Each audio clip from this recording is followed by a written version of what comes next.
আউয়ালু মা ইউহাসাবু বিহিল আবদু ইয়াউমাল কিয়ামাতি আস-সালাহ, কিয়ামতের দিন সর্বপ্রথম হিসেব নেওয়া হবে নামাজের, সালাতের। সালাত চিনেন তো?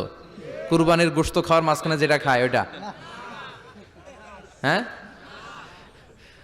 এটারে বাংলায় আমরা নামাজ বলি। কি বলি? নামাজ। বিশ্বনবী ইন্তেকাল করবেন, রুহু বের হয়ে যাচ্ছে, দুই তিনটা শব্দ বললেন, এর মধ্যে একটা ছিল সালাত। আর সালাত, উম্মতেরা নামাজ, নামাজ, নামাজ ছেড়ে দিও না। ওমা মালাকাত আইমানুহুম। মানুষ ইন্তেকালের আগে শ্বাস বের হয়ে যাচ্ছে, রুহু চলে যাচ্ছে, ওই মুহূর্তে কি জরুরি কথা বলে নাকি ফালতু কথা বলে? সবচেয়ে জরুরি কথাটাই তখন সে বলে যায়, ঠিক কিনা? কথা বলেন। বিষ্ণু বলেছিলেন নামাজ। ওমরে ফারুক, ওনার কাছে আবু লুলু আল মাজুসি, এক অগ্নি উপাসক এসে বিচার দিল, ইয়া ওমর আল ফারুক, আমার মনিবের নাম হচ্ছে মুগীরা ইবনে শুবা, সে প্রতিদিন 4 দিরহাম করে আমার কাছে চার্জ করে। এত টাকা চার্জ করে কেন? উনি জিজ্ঞেস করলেন, তুমি কি কাম পারো? আমি খঞ্জর বানাইতে পারি। খঞ্জর চিনেন? ছোট্ট ছুরি আরবরা পকেটে রাখে। ওমানের সুলতান কাবুসের ছবি দেখবেন, এখানে একটা খঞ্জর আছে। আমি খঞ্জর বানাইতে পারি। খঞ্জর বানাতে পারো? মদিনায় তো কেউ বানাতে পারে না, তুমি খঞ্জর বানাইতে পারো? তুমি তো অনেক টাকার মানুষ মিয়া, তোমার মনিব তো অল্প টাকায় চার্জ করছে, এটা দিতেই হবে। আবু লুলু কয়, ওমর তুমি সবার জন্য এত নরম, আমার জন্য গরম, তোমারে আমি বুঝাবো। সে বাড়িতে যে একটা খঞ্জর বানালো, মাকবাদাতুহু ফি ওয়াসাতিহি, যে খঞ্জরের হ্যান্ডেল হচ্ছে মাঝখানে, দুই দিকে ধারালো ছুরি, এটারা ধার দেয়। আর কয়, ওমর তোরে আমি বুঝাবো। প্রতিদিন ধার দেয়। সাইয়েদনা ওমরে ফারুক মসজিদে নববীর ইমাম, ওয়াকানু ইউসাল্লুনা বিগালাস, তখন ওনারা অন্ধকারে নামাজ পড়তেন আউয়াল ওয়াক্তে। আমরা তো দেরি করে পড়ি, সুন্নাহ অনুযায়ী আগে আগে পড়া ভালো। আপনি মসজিদুল হারামে গেলে দেখবেন যে কত আগে ফজর পড়ে, ফজরের 1-1.5 ঘন্টা পরে সূর্য ওঠে, ঠিক কিনা?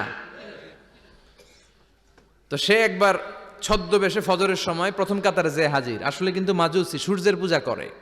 খঞ্জরটা নিয়ে এসে দাঁড়ালেন। ওমরে ফারুক ফজরের সময় ঢুকলেন, বললেন আকিমিস সালাহ, একামত দাও। একামত দেয়া হলো। ওমরে ফারুক আল্লাহু আকবার বলে অন্ধকারেই ফজরের সালাত শুরু করলেন।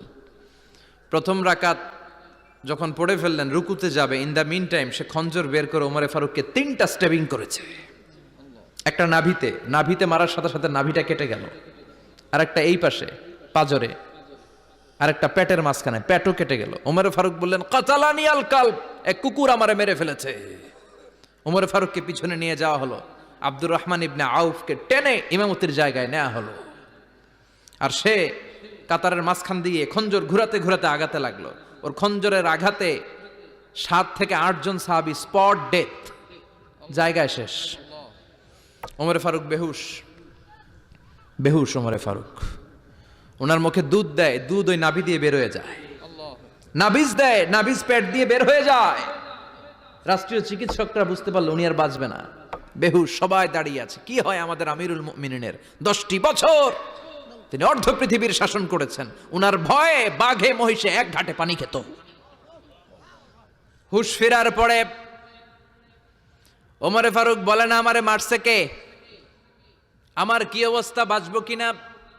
আমার ছেলে আব্দুল্লাহ কোথায়?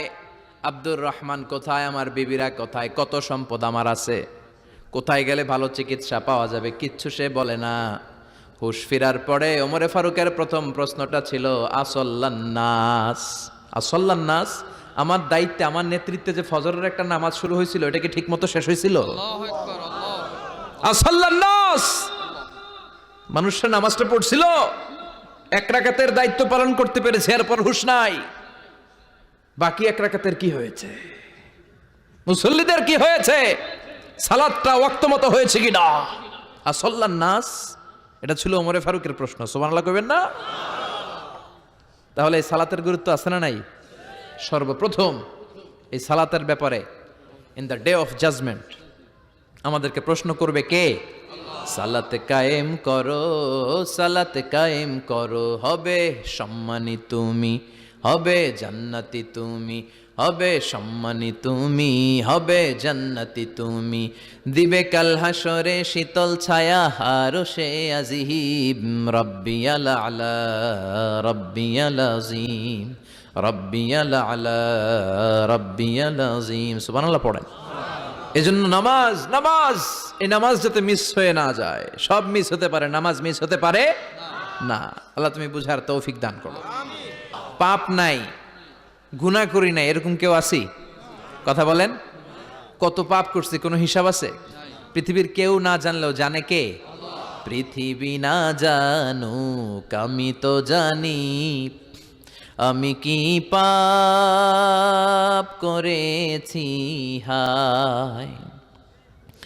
আমার পাপের করলে বিচার, বাঁচার আমার নাই উপায়। দয়াময় প্রভু মাফ করো আমায়, মাফ করো আমায়। পড়েন আমিন। আমাদের পাপগুলো ক্ষমা করে কে? চিল্লায় বলেন কে? আল্লাহ ডেকে বলে, গোলাম আমি হলাম গাফিরুয যামব কাবিলুত তাওব।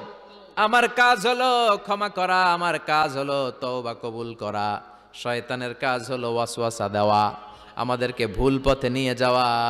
আর আমাদের কাজ হলো ভুল করে ফেলা, আল্লাহর কাজ হলো ভুলগুলো মাফ করে দেয়া। আল্লাহ ডেকে বলে, গোলাম তোরা যদি ভুল না করতি, তোরা যদি পাপ না করতি, তোরা যদি অন্যায় না করতি, তোদেরকে ধ্বংস করে দিয়ে এমন একটা জাতি আমি এই দুনিয়ার বুকে তৈরি করতাম যারা সকালবেলা ভুল করে দুপুরে মাফ চাইতো, দুপুরে ভুল করে রাত্রে মাফ চাইতো, আজকে ভুল করে আগামীকাল মাফ চাইতো। আর আমি আল্লাহ গুনাহগুলো তাদের সব ক্ষমা করে দিতাম। ক্ষমা করে দিতে আল্লাহর বড্ড ভাল লাগে। বান্দা আল্লাহর কাছে বারবার চাক, চোখের পানি ছাড়ুক, এটা আল্লাহ পছন্দ করে। চোখের পানির যে কত পাওয়ার আপনি কল্পনাই করতে পারবেন না। অনুশোচনার চোখের পানি চোখ বেয়ে নাকের ডগা পেয়ে জমিনে পড়ার আগেই আল্লাহ এই বান্দারে মাফ করে দেয়। বিশ্বনবী ডেকে বলে, ও আমার উম্মতেরা শোনো, আল্লাহর কাছে দুনিয়ার মানুষদের দুই ফোঁটা পানি সবচেয়ে প্রিয়। এক হলো জিহাদের ময়দানে রক্তের ফোঁটা, দুই হলো অনুতপ্ত বান্দার চোখের পানির ফোঁটা। কত ভুল আপনি করেছেন, কত অন্যায় আপনি করেছেন, কত পাপ আপনার হয়েছে, কত মিথ্যা আপনি বলেছেন, কয় ওয়াক্ত নামাজ ছেড়েছেন, কয় লাখ টাকা ঘুষ খেয়েছেন, কত যৌতুক আপনি খেয়েছেন, কত মিথ্যা আপনি বলেছেন। আপনার পাপ যত বড় হোক, যত বিশাল হোক, যত বেশি হোক, আল্লাহর দয়ার পরিসীমা তার চাইতেও বড়। আপনার পাপ, আপনার অন্যায়, আপনার জুলুমগুলো যদি হয় খালের পানির সমান, বিলের পানির সমান, আল্লাহর দয়া সাগরের পানির সমান। আপনার পাপ যদি হয় সাগরের পানির সমান, আল্লাহর দয়া মহাসাগরের পানির সমান। আপনার পাপ আর অন্যায় যদি হয় পাহাড়ের সমান, আল্লাহর দয়া আকাশের সমান। আপনার পাপ যদি হয় আকাশের সমান, আল্লাহর দয়া আরশের সমান। এজন্য আল্লাহ বললেন, ইয়া আইয়ুহাল্লাযীনা আমানু তুবু ইলাল্লাহি তাওবাতান নাসুহা। ও আমার গোলাম, তুই তোর নিজেরে যত বেশি ভালোবাসিস তার চেয়েও আমি তোরে বেশি ভালোবাসি। তোর বাবা মা তোরে যত বেশি ভালোবাসে তার চেয়েও আমাদেরকে বেশি ভালোবাসে কে? আল্লাহ বললেন, ভালোবাসারে তৈরি করার পরে আমি 100 টুকরা করলাম। চিল্লায় বলেন কয় টুকরা? 99 টুকরা ভালোবাসা আমি আল্লাহ নিজের মধ্যে রেখে দিলাম। 1 টুকরা ভালোবাসা গোটা বিশ্বের সবার মধ্যে আমি ভাগ করে দিলাম। 1 টুকরা ভালোবাসা পেয়ে আমাদের অবস্থা দেখছেন? আল্লাহ যদি 1 টুকরা না দিয়ে আমগরে 30 টুকরা দিত, কথা কন, 1 টুকরা না দিয়ে 80 টুকরা দিলে কি হইতো? এজন্য আল্লাহ ডেকে বললেন, গোলাম আমি যে তোদের কত ভালোবাসি তোর ধারণা নাই। চোখের পানি ছাড়, গুনার কথা স্মরণ কর, তওবা কর। তওবার মতো তওবা করলে সব গুনাহ মাফ করে দিতে পারে কে? আল্লাহ। বিশ্বনবী বলে, আমার কোনো গুনাহ নাই, তারপরেও প্রতিদিন 70 বারেরও বেশি আমি তওবা করি। আল্লাহে ইন্নী আস্তাগফিরুল্লাহ ওয়া আতুবু ইলাইহি আকসার মিন 70 মাররা। Could you imagine that? কল্পনা করছেন কোনদিন যে নবীর গুনাহ নাই, ওই নবী তওবা পড়ে প্রতিদিন 70 বার, আকসার 70 বারেরও বেশি। আমার পড়া দরকার কয়বার? আপনার পড়া দরকার কয়বার? বিশ্বনবী 70 বারের বেশি বললে আমাদের পড়া দরকার কয়বার? আর আমরা প্রতিদিন পড়ি কয়বার? কথা কন। আমাদের ভুল হবে, ভুল হতে সমস্যা নাই, ভুল হওয়াই মানুষের স্বভাব, কিন্তু ভুল হওয়ার পরে ভুলের উপর অটল থাকা যাবে না। শয়তান আর মানুষের মধ্যে এই মৌলিক পার্থক্য। শয়তান ভুল করে ভুলের উপরই আছে, ঠিক কি না? ক্ষমা চায় নাই, কিন্তু আমরা সকালে ভুল করলে দুপুরে মাপ চাই কার কাছে? 19 সালে ভুল করলে 20 সালে মাপ চাই কার কাছে? মৃত্যুর আগ পর্যন্ত আমরা ক্ষমা চাইলে ক্ষমা করে দিবে কে?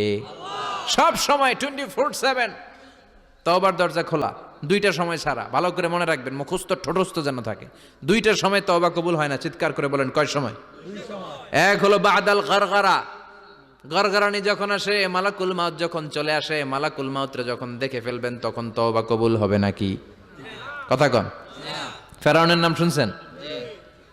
ওরা যখন আল্লাহ লোহিত সাগরে ডুবাইয়া পানি খাওয়াইতে লাগলো, পানি খাইতে খাইতে পেটটা হয়েছে এত বড়, আর পানি খাইতে পারেন। এরপর হাত তুলে কয় আনা মিনাল মুসলিমিন, কোরআনের আয়াত, আনা মিনাল, হাত তুলে কয় আমি মুসলমান। ফেরাউন নাই বলে মুসলমান, আমরা যাবো কই? কথা কহ। ফেরাউন হাত তুলে কয় আনা মিনাল মুসলিমিন। আল্লাহ কয় টাইম ইজ আপ, দেরি করছস, অনেক সময় দিলাম, অনেক সুস্থ রেখেছি, ক্ষমতা দিয়েছি, দাপট দিয়েছি, তখন যদি ঘাটটা নত করে, মাথাটা নত করে একবার ক্ষমা চাইতি, ফেরাউন তোরেও ক্ষমা করে দিতাম। কিন্তু সময় শেষ হওয়ার পরে আমি মুসলমানদের অন্তর্ভুক্ত বললে কোনো লাভ হবে নাকি? আল্লাহ বলল সময় নাই, সময় শেষ। কারণ মুসা আলাইহিস সালামের চাচাতো ভাই অনেক দাওয়াত দিল, জাকাত দে, কারণকে জাকাত দিব না, এই সম্পদ আমি কামাইছি, আল্লাহ দেয় নাই।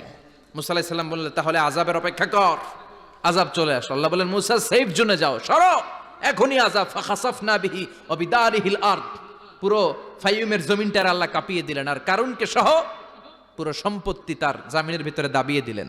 হাঁটু পর্যন্ত কারুন দেবে যায়, ভাবছে উঠে যাবে, কোমর পর্যন্ত দেবে যায়, ভাবছে উঠে যাবে, গলা পর্যন্ত যখন দেবে যায় আর সুযোগ নাই। কয় মুসা আমার সব সম্পত্তি তোরে আর তোর আল্লাহরে দিয়ে দিলাম, আমারে বাঁচা, আমারে সব সম্পত্তি তোর আর তোর আল্লাহর, আমারে খালি বাঁচা, চাচা আপন প্রাণ। আল্লাহ বলে সময় শেষ। তার মানে বাদাল গারগারা, তওবা কিন্তু আর কবুল হয় না। এই হলো একটা। নাম্বার 2, বাদা তুলুই শামস মিন মাগরিবিহা, প্রতিদিন চাঁদোলাতে সূর্য কোন দিক দিয়ে ওঠে? কথা কয় না? পূর্ব দিকে। কিয়ামতের আগ দিয়ে সূর্য আর পূর্ব দিকে উঠবে না, পশ্চিম দিক থেকে উঠবে। যেদিন প্রভাতে পশ্চিম দিক থেকে সূর্য উঠবে, ওই দিন থেকে তওবার দরজাটারে বন্ধ করে দিবে কে? আল্লাহ। তার আগ মুহূর্ত পর্যন্ত জীবনে যত গুনাহ করেছি, অন্যায় করেছি, চোখের পানি ছেড়ে ক্ষমা চাইলে ক্ষমা করবে কে? শয়তান আল্লাহরে চ্যালেঞ্জ দিছে, আল্লাহ তুমি আমারে জাহান্নামে পাঠাবা, আমিও তোমার বান্দা করে লয়ে একসাথে জামাতে ঢুকমু, একা ঝুঁকবো না, একা যাব না, তোমার বান্দাদেরকে সবগুলারে জাহান্নামী বানায়া তারপরে ঢুকমু। তোমারে চ্যালেঞ্জ দিলাম, একটারও জান্নাতে ঢুকাইতে পারবা? আল্লাহকে তুই আমার চ্যালেঞ্জ দিলি, আমি তো সব রাজার বড় রাজা, মহারাজা, আমারে চ্যালেঞ্জ দেশ, এত সাহস পাইলি কই? তুই আজীবন ওয়াসওয়াসা দিয়ে পাপ কাজ করাবি, একদিন তাফসীর মাহফিলে এসে আমার বান্দা ক্ষমা চাবে, আমি মাফ করে দেবো, তুই কি করবি? আজীবন অন্যায় করবে, আজীবন পাপ করবে, জুলুম করবে, একদিন চোখের পানি ছেড়ে আমার কাছে কান্নার মতো কান্না করলে আমি সব গুনাহ মাফ করে দেব। এজন্য আল্লাহ বললেন ইয়া আইয়ুহাল্লাযীনা আমানু তুবু ইলাল্লাহি তাওবাতান নাসুহা, ভুল করেছো তওবা করো, মাফ করবে কে? সাইয়েদনা আদম আলাইহিস সালাম ভুল করলেন, দুনিয়ায় এসে শত শত বছর কাঁদলেন, কিন্তু ক্ষমা হয় না। আল্লাহরে বললেন আল্লাহ কি করলে ক্ষমা পাবো বলো?